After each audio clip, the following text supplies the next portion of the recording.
کہ وہ اپنی قربانی کا جو پیسہ ہے وہ غربا میں، فقراء میں، مساکین میں، محتاجوں میں، یتیموں میں، بیوگان میں تقسیم کریں۔ عید کے موقع پر ماشاءاللہ بہت سے حضرات عید الاضحیٰ میں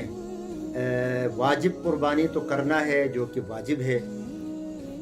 اس کے علاوہ کچھ حضرات جو ہیں وہ نفلی قربانیاں بھی کرتے ہیں۔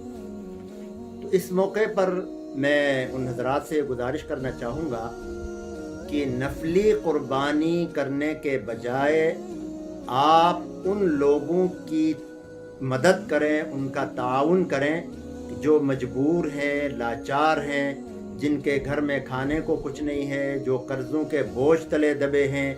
جو دیگر اس طرح کی مشکلات میں، مسائل میں پھنسے ہوئے ہیں۔ تو جو نفلی قربانی کرنا چاہتے ہیں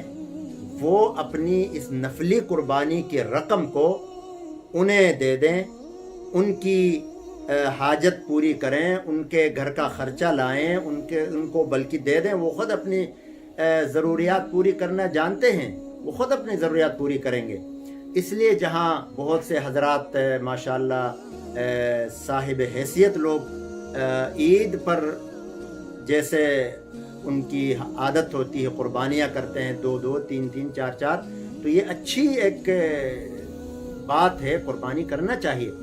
لیکن واجب قربانی کے علاوہ نفلی قربانی کے بجائے ایسے حضرات سے میں یہ گزارش کروں گا کہ وہ اپنی قربانی کا جو پیسہ ہے وہ غربا میں، فقراء میں، مساکین میں، محتاجوں میں، یتیموں میں، بیوگان میں تقسیم کریں، تاکہ ان کی جو ضروریات ہیں، ظاہر ہے عید میں گوشت تو ملتا ہے، لیکن خالی گوشت سے تو سب کچھ نہیں، زندگی کے سارے اسباب پورے ہو جاتے ہیں، بلکہ یہ تو ایک حاجت ہے گوشت کھانا، تو گوشت تو ویسے ہی مل جاتا ہے الحمدللہ، تو دیگر جو ان کی حاجات ہیں وہ پوری ہوں گی پیسوں سے۔ اب گوشت سے وہ حاجات پوری نہیں ہو سکتی ہے، اس لیے اگر ان کو پیسہ مل جائے تو ہر آدمی اپنی حاجت کو جانتا ہے، کون کس طرح مجبور ہے، کن مشکلات کا شکار ہے، وہ ان پیسوں سے اپنی تمام مشکلات